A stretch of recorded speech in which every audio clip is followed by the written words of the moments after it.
성도 여러분 안녕하셨습니까? 행복한 안식일입니다. 오늘은 특별히 우리 로즈미드 교회의 창립 52주년 안식일입니다. 참 세월이 많이 지났죠? 올해는 이 코로나 사태 때문에 특별 행사를 가질 수 없는 것이 아쉬운데요. 그렇더라도 우리 성도님들 계신 곳에서 이제까지 선하게 인도하신 하나님께 감사와 영광을 올리시게 되기를 바라겠습니다. 행복한 안식일 되십시오. 자, 오늘은 내가 살았으니 너희도 살리라 라는 제목으로 함께 말씀을 나누도록 하겠습니다. 여러분이 보고 계신 이 사진은 저희 동생이 사진을 찍어서 저에게 보내준 사진인데요. 한국 휘경동에 위치한 삼육의료원 서울병원 내에 핀 벚꽃의 모습입니다. 어떻습니까? 너무나 아름답죠? 벚꽃은 하얀 눈송이 같아요. 아직 이 코로나 바이러스의 위험이 여전하지만 그렇더라도 벚꽃이 전하는 이 봄의 소식을 막을 수는 없는가 봅니다. 주위에는 이 벚꽃이 개나리와 어울려서 아름다운 풍경을 만들어내고 있어요. 분명 생명의 기운이 느껴지는 장면입니다. 봄은 자연의 부활을 가져오는 계절이에요. 봄이 되면 겨우내 꽁꽁 얼어붙었던 대지가 풀리고 죽은 나무 같았던 고목에서 새싹이 움트고 메말랐던 잔디에서 푸른 새움이 솟아나서 세상은 순식간에 생명으로 가득 차게 됩니다. 여기저기서 부활이 경험되고 있는 것이지요. 제가 여러분에게 질문을 하나 하겠습니다. 여러분이 길을 가시다가 갈래길을 만나서 누군가에게 길을 물어야 하는 상황인데 앞에 두 사람이 있습니다. 한 사람은 죽은 사람이고 다른 한 사람은 산 사람입니다. 그럼 여러분은 누구에게 길을 물으시겠습니까?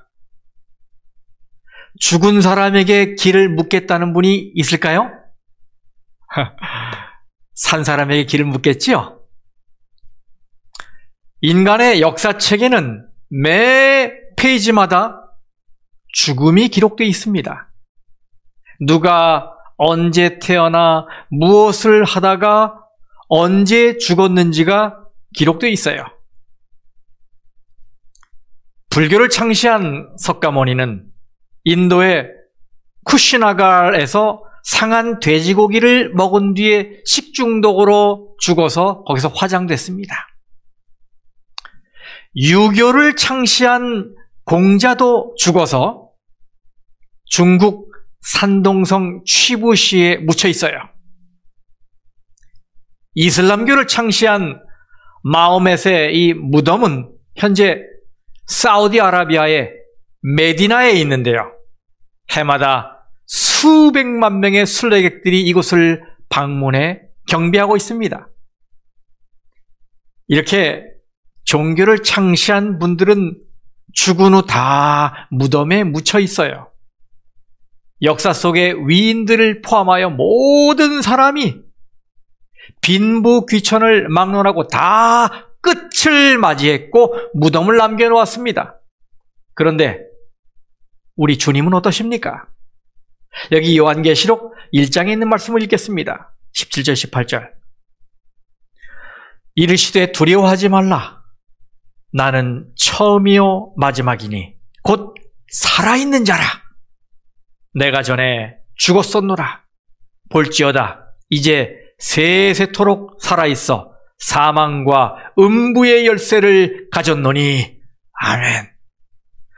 나는 죽었었지만 이렇게 살아있고 영원 무궁토록 살 것이다 라는 말씀이에요. 그렇습니다.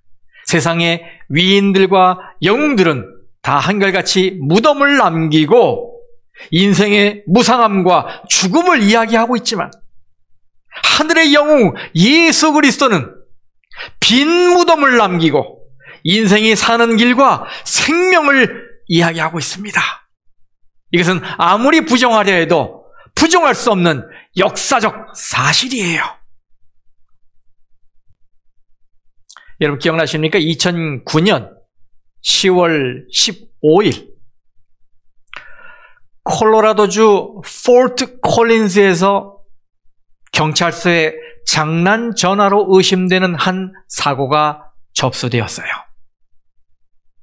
이것은 펠콘 힌이라는 6살 난 이 자기 아들이 집에서 헬륨 가스를 주입하여 직접 만든 풍선에 올라탔다가 풍선과 함께 날아갔다는 이 부모의 신고였습니다.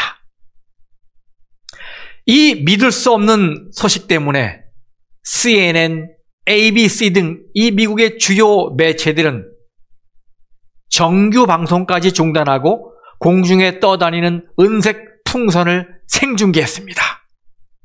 그리고 수백만 명의 시청자들이 90분 동안 7,000피트 상공에서 날아다닌 이 풍선을 지켜봤어요. 또 이 소식은 트위터, 페이스북 등 SNS를 통해서 전 세계로 퍼져나가서 이 주인공 펠콘이라는 이 소년은 미디어에서 풍선 소년이라는 별명을 얻게 되었어요. 여러 대의 국가 경비대 헬리콥터가 날아갔고 지역 경찰들이 그 풍선을 따라 추격했습니다. 그 풍선은 2개의 카운티를 가로질러서 날아가다가 덴버 국제공항에서 12마일 떨어진 한 벌판에 착륙했어요. 그런데 가보니까 그 풍선 안에는 아이가 없어요. 아이가 발견되지 않았어요. 근데 이 아이의 형제들은 펠콘이 이날 오전 풍선에 붙어있는 상자 안에 올라타는 것을 확실히 봤다고 증언을 해주는 겁니다. 그래서 경찰은 혹시나 이 풍선에서 떨어졌을지도 모른다는 생각에 인근 지역을 샅샅이 뒤지는 수색 작업을 펼쳤습니다. 그러면서도 경찰은 이것이 아이의 장난일 수도 있겠다라고 하는 의심을 했어요. 그런데 아니나 다를까 사건 발생 3시간 후에 이 펠콘이라는 이 아이가 자기 집 차고 다락방 그 카드보드 안에 숨어 있다가 발견됐어요. 그리고 아예 헬륨 풍선에 타지도 않았다는 사실이 밝혀진 거예요. 그 후에 이 사건이 조작된 것이 아니냐는 의구심이 제기되었어요. 그날 밤에 그의 가족이 레리 킹 라이브 쇼에 출연했는데요. 인터뷰 중에 왜 숨어 있었느냐라는 질문에 그 아이가 아버지에게 이렇게 대답했습니다. 엄마 아빠가 말했잖아요. 그러니까 쇼를 하기 위해 우리가 이것을 하는 거라고. 유명세를 위해서 자작극을 벌인 것이었다는 말이에요. 이 말이 단서가 돼서 그의 부모는 결국 감옥형을 선고받았고 36,000달러의 벌금까지 물게 됐습니다. 물론 이 부모는 자기 아들이 분명히 거기 탔다라고 계속 이야기해서 나중에 사면되기도 했습니다만. 뉴욕 포스트에 따르면 이때 구조작전에 든 총 비용이 200만 달러라고 합니다. 거짓으로 꾸민 일 때문에 얼마나 많은 사람이 2시간 동안 괜한 헛수고를 한 것입니까? 바로 이것이 세간을 떠들썩하게 했던 일명 벌룬보이 풍선소년 사건이에요. 여러분, 거짓말은 탄로나게 돼 있어요. 그런데 초대교회의 제자들은 예수님의 부활을 전하다가 순교를 당했습니다. 베드로는 예수님이 십자가로 향하실 때만 해도 자신의 목숨이 아까워서 도망했잖아요. 그리고 3번씩이나 예수님을 모른다고 부인하고 저주한 자 아니었습니까? 그런데 부활하신 예수님을 만난 이후로 180도 달라져서 주님이 살아나셨다며 예수님의 부활을 전하다가 십자가에 거꾸로 달려 죽었어요. 여러분, 부활이 사실이 아니라면 어떻게 그곳에 목숨을 걸 수 있었을까요? 만일 예수님의 부활이 조작된 것이었다면 베드로가 그렇게 죽을 이유가 어디 있었겠습니까? 초대교회 성도들도 마찬가지이지요. 그들이 극심한 핍박을 견디며 거짓으로 꾸민 이야기를 붙들 이유가 있었겠습니까? 하지만 수많은 성도들이 예수를 믿는 믿음 때문에, 예수님의 부활신앙 때문에 가족과 헤어지고 잡혀가서 매를 맞고 옥에 갇히고 죽음을 당해야 했어요. 사도 바울도 고린도후서 11장에서 예수님 때문에 40에 하나 감한 매를 5번이나 맞았다고 고백했어요.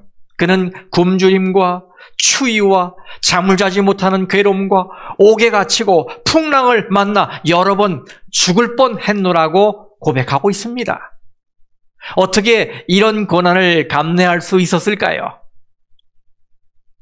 네, 그가 다메섹으로 가는 길에서 부활하신 예수님을 만나지 않았다면 과연 그럴 수 있었을까요? 예수님의 부활 소식은 세월과 함께 점점 더 멀리 퍼져나가고 있습니다. 이것이 역사적인 사실이기 때문입니다.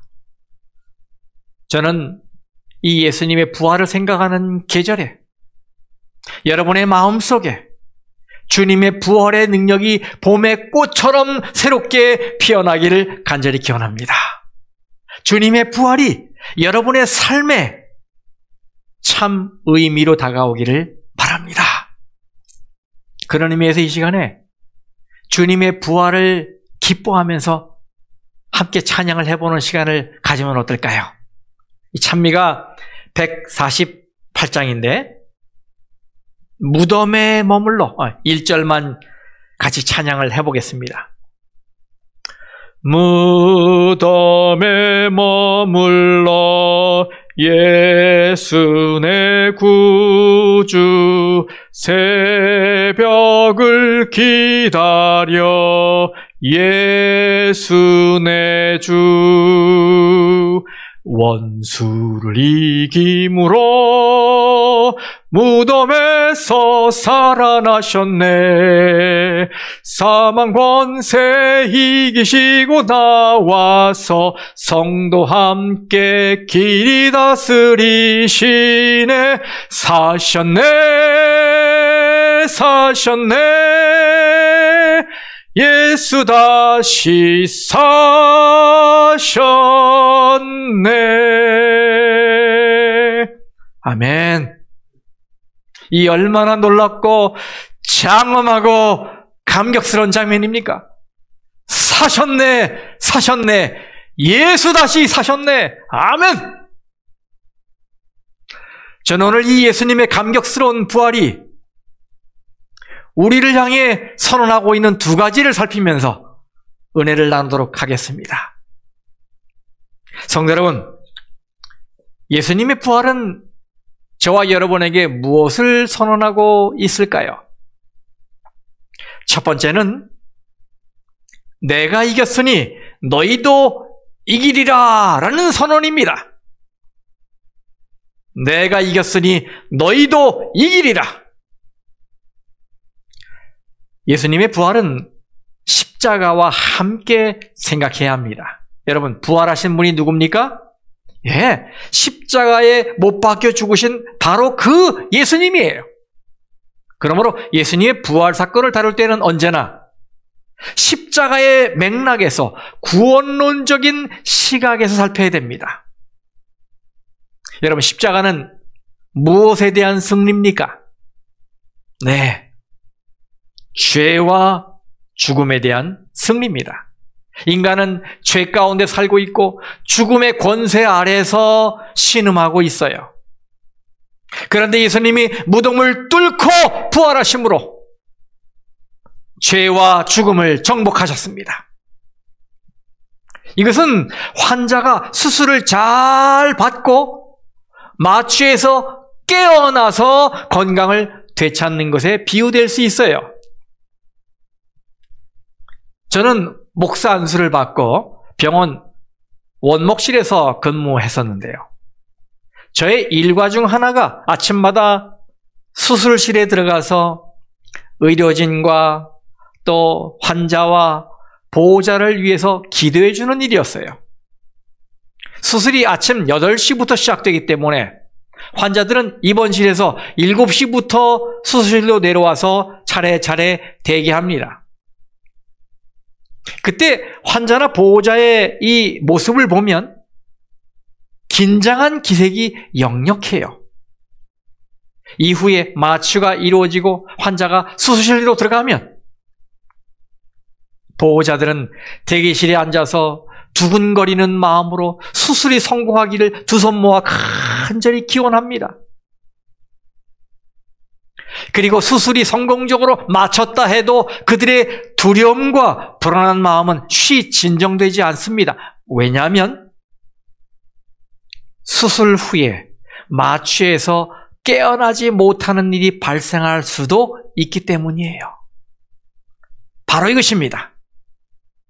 만일 예수님께서 우리의 죄를 대신하여 죽으신 후에 다시 깨어나는 일이 없으셨다면 이것은 마치 암으로 고생하던 사람이 수술로 암덩어리는 제거했지만 그 암의 세력에 타격을 받아 깨어나지 못하고 살아나지 못한 것과 같은 것입니다. 그러면 그 수술이 잘된 것이라고 할 수 없겠지요. 마찬가지로 만일 예수님께서 우리의 죄 때문에 십자가를 지신 후에 깨어나시고 살아나지 못하셨다면 십자가로 죄의 덩어리는 제거했다고 하지만 그 죄의 세력을 이기지는 못한 것이기 때문에 진짜로 예수님이 십자가를 통해 죄의 값을 치르시고 구원을 이루셨는지 알 수 없게 되는 것입니다.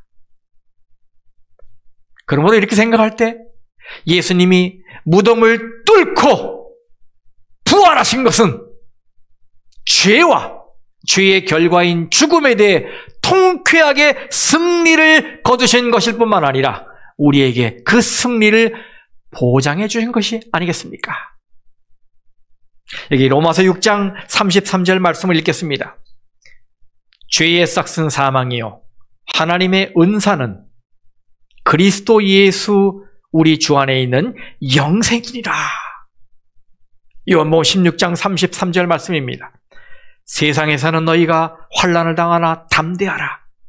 내가 세상을 이기었노라.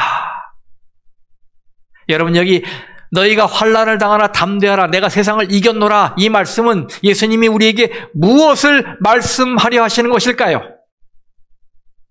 네, 내가 이겼으니 너희도 이길 것이다 라는 말인 거예요.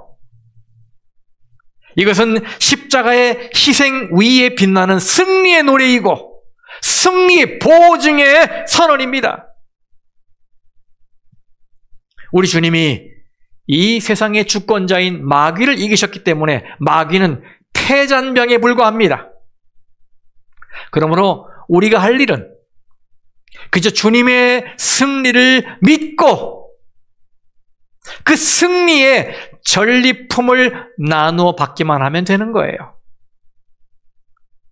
우리는 이것을 믿음으로 할 수 있습니다. 여기 요한일서 5장 4절 말씀입니다. 무릇 하나님께로부터 난 자마다 세상을 이기느니라. 세상을 이기는 승리는 이것이니 우리의 뭐라고요? 믿음이니라. 아멘.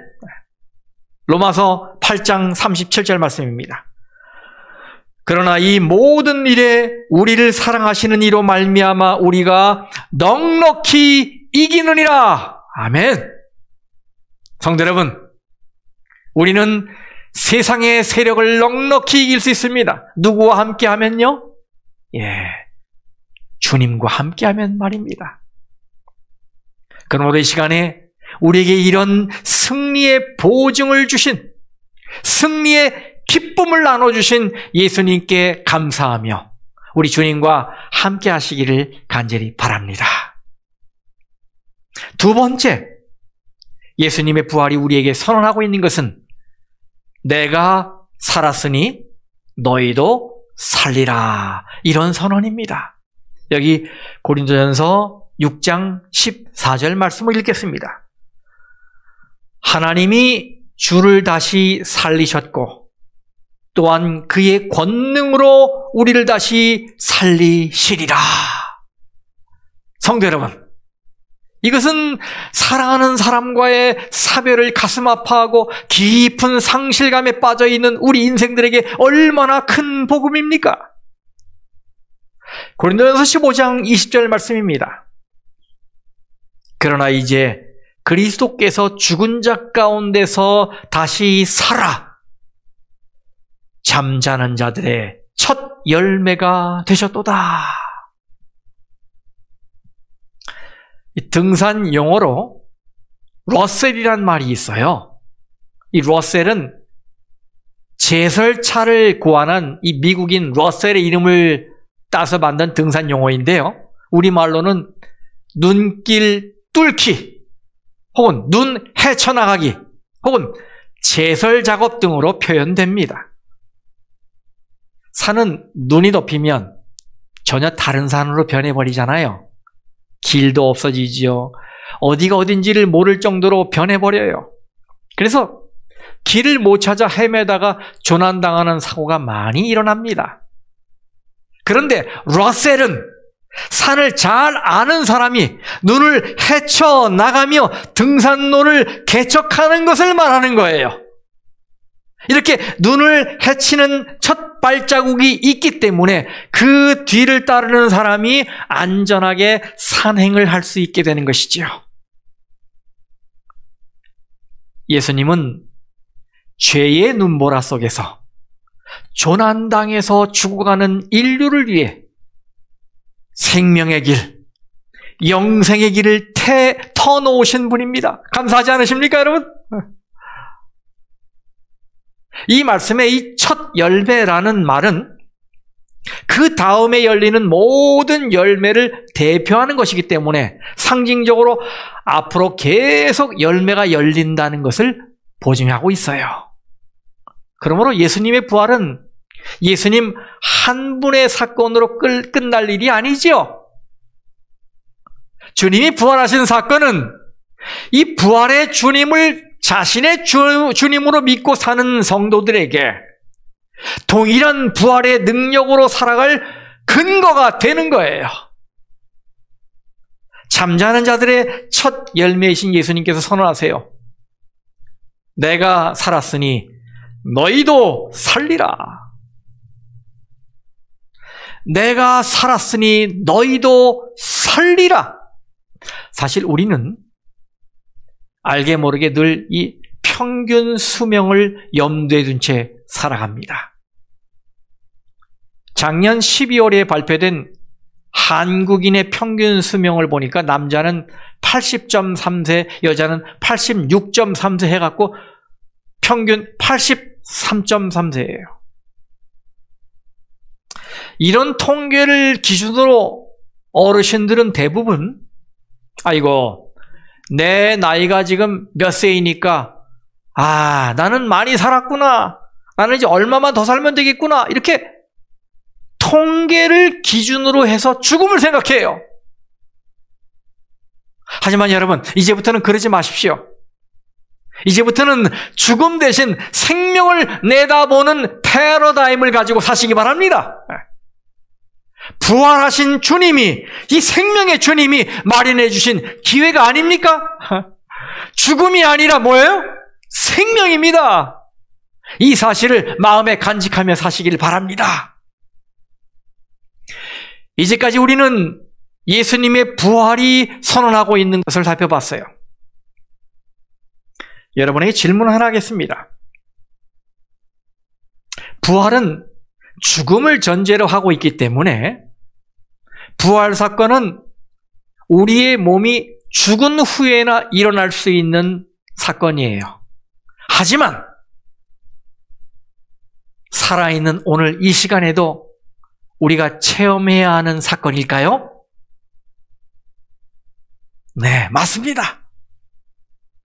기독교 신앙의 특징은 미래적이면서 동시에 현재적입니다. 아무리 좋은 것이라도 현재 의미가 없는 것이라면 모두가 허상에 불과해요. 그렇습니다. 그리스도인들은 단순히 앞으로 나타날 것만 기대하며 사는 것이 아니라 현재에도 그것을 누리는 사람이 되어야 해요. 앞으로 우리가 천국에서 살겠죠. 천국에 살면 얼마나 좋을까요?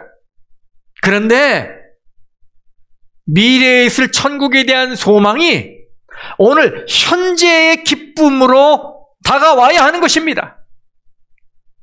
현재도 내 마음속에 천국을 가지고 살아야 하고 천국의 기쁨을 누리며 살아야 해요. 이것이 바로 소망의 현재성이지요. 부활도 마찬가지입니다. 앞으로 우리가 죽으면 우리의 몸이 부활하겠지만 현재 바로 지금 이 내 생활 속에서도 부활을 체험하며 살아야 하는 것입니다. 신앙은 죽을 때만 필요한 것이 아닙니다. 죽을 때만 보상받는 생명보험이 아니란 말이에요. 신앙은 오늘 내가 누려야 할, 내가 지금 이 시간에 향유해야 할 축복인 거예요. 그런 의미에서 저는 성경에 부활장이라고 이름이 붙여진 고린도전서 15장의 말씀이 참 중요하다고 생각합니다. 여기에 보면 부활은 죽었다가 다시 그 본래 모습으로 되돌아가는 것이 아니라 완전히 달라지는 질적인 변화라고 말하고 있어요. 부활은 단순한 모양의 변화가 아니라 근본적인 새로움이라는 말이에요. 자, 고린도전서 15장의 말씀을 읽겠습니다. 42절에서 44절. 죽은 자의 부활도 그와 같으니 썩을 것으로 심고 썩지 아니할 것으로 다시 살아나며 욕된 것으로 심고 영광스러운 것으로 다시 살아나며 약한 것으로 심고 강한 것으로 다시 살아나며 육의 몸으로 심고 신령한 몸으로 다시 살아나나니 육의 몸이 있은즉 또 영의 몸도 있느니라. 이것이 부활입니다. 다시 말하면 쓸모없던 것이 쓸모 있는 것으로, 형편없던 것이 가장 좋은 것으로 변화되는 것, 이것이 부활이란 말이에요. 그야말로 퀄리티, 질의 변화입니다. 그렇습니다. 그리스도인의 부활신앙은 삶의 질을 변화시키는 능력이에요.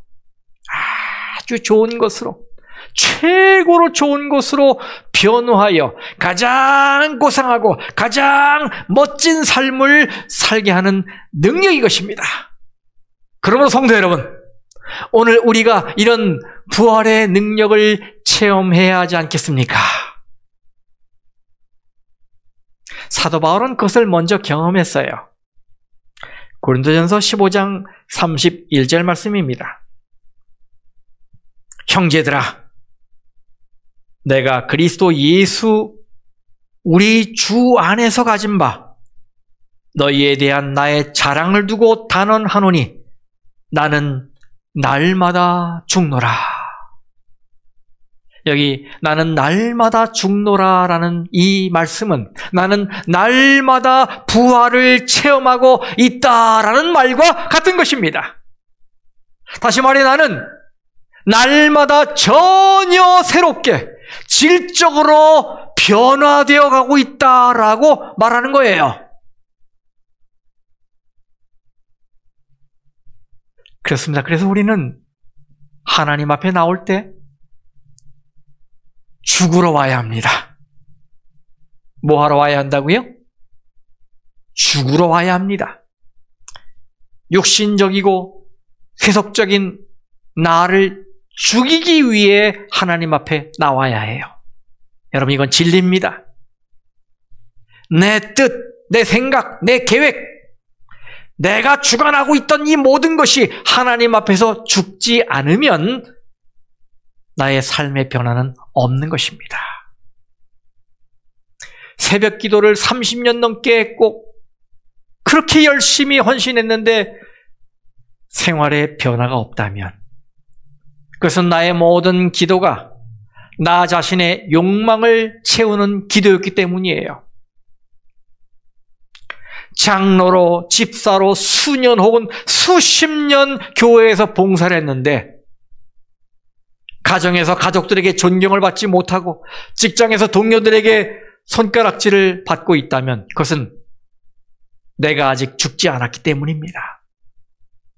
찬양대에서 수년 동안 찬양 봉사를 했는데 내 삶의 변화가 없다면 이제껏 내 자신의 뜻과 욕망을 하나님 앞에서 죽이지 않았기 때문입니다.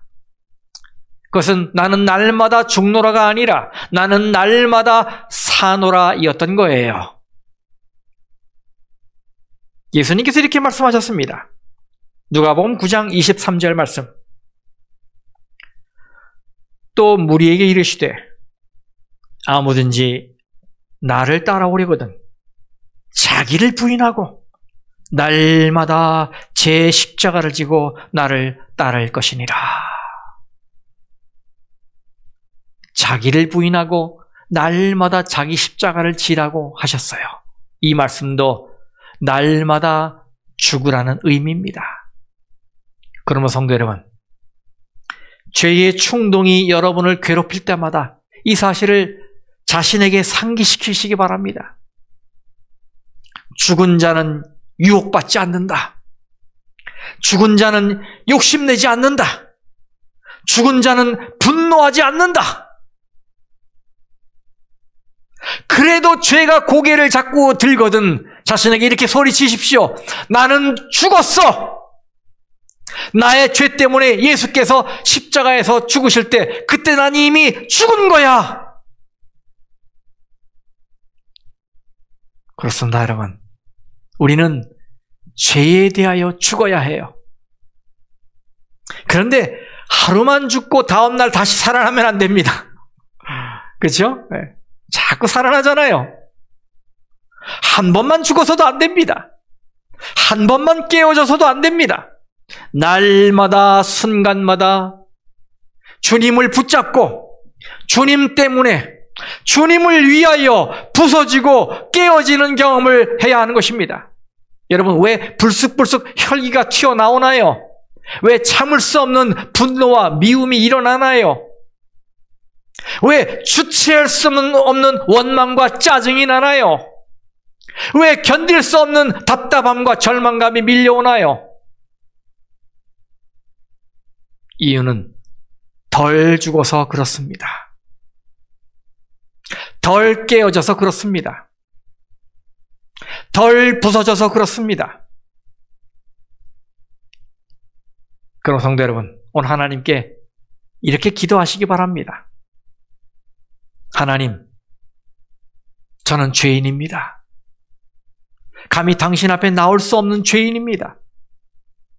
그런데 예수님이 십자가의 보혈로 구원해 주셨으니 이제는 내 뜻을 죽이고 하나님의 뜻대로 살겠습니다. 저를 도와주세요.